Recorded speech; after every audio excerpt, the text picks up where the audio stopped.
চোখের জলে ভারতীয় সেনাকর্মীকে বিদায় জানালো গোপীবল্লভপুরবাসী। ভারতীয় সেনাকর্মী নায়েক সুবেদার অমিরন জানার দেহ তার বাড়িতে পৌঁছাতেই শোকে ভেঙে পড়ল গোটা গোপীবল্লভপুর। প্রয়াত সেনাকর্মীকে একবার চোখের দেখা দেখতে ভিড় জমালেন অগণিত মানুষজন। সেনাকর্মী শেষ যাত্রায় অংশ নিলেন প্রাক্তন সেনাকর্মী থেকে শুরু করে এলাকার সাধারণ মানুষজন।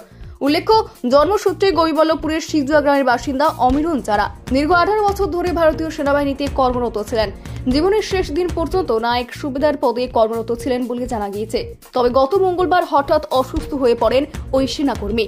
তাকে ভর্তি করা হয় দিল্লির সেনা হাসপাতালে। সেখানেই মৃত্যু হয় তার। মৃত্যুর পর বৃহস্পতিবার দুপুরে দেহ এসে পৌঁছায় গোপীবল্লভপুরের বাড়িতে। দেহ আসার আগেই এলাকার প্রাক্তন সেনাকর্মী থেকে শুরু করে অসংখ্য মানুষ ভিড় জমান সুবর্ণরেখা নদীর সিধু কানু বিরসা সেতুর উপর। পরে দেহ এসে পৌঁছালে হয় শোক শোভাযাত্রা। শেষে গান স্যালুটের মধ্য দিয়ে রাষ্ট্রীয় মর্যাদায় নায়েক সুবেদার অমিরন জানার শেষকৃত্য সম্পন্ন হয়।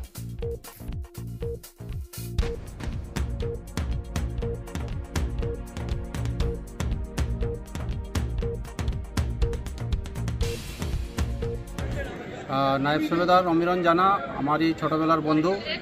তো ভারতীয় সেনার এভিয়েশন স্কোয়াড্রনে উনি কর্মরত ছিলেন ফিরোজপুর ক্যান্টে।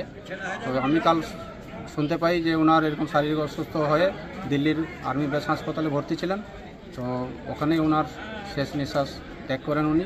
তো এই সময় যেখানে ভারতবর্ষের সেনার খুবই দরকার, সেই সময় আমাদের কাছে এটা ওনার চলে যাওয়াটা একটা অপূরণীয় ক্ষতি। যে এই সময় একজন বীর সৈনিককে আমরা দেশ হারালো, যেমন সেরকম গোপীবল্লভপুরবাসী হিসাবে আমি আমাদের গোপীবল্লভপুরে একজন সৈনিককে হারালাম। এর জন্য খুবই ব্যথিত আমরা, খুবই কষ্ট বেদনাদায়ক এই ঘটনা।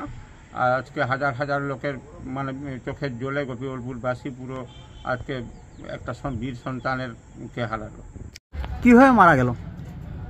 এটা একটা দুর্ঘটনা নয়, এটা সাধারণ, এটাতে ওনার অসুখ ছিল, সেই ইয়ের মধ্যে ট্রিটমেন্ট চলাকালীন উনি মারা গেছেন। কি বলবেন?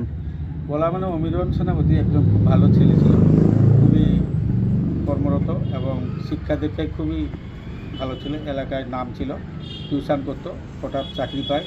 প্রায় 18 বছর চাকরি করেছেন। তারপরেই অসুখ আরম্ভ হয়। তো ট্রিটমেন্ট চলাকালীন উনি মারা যান।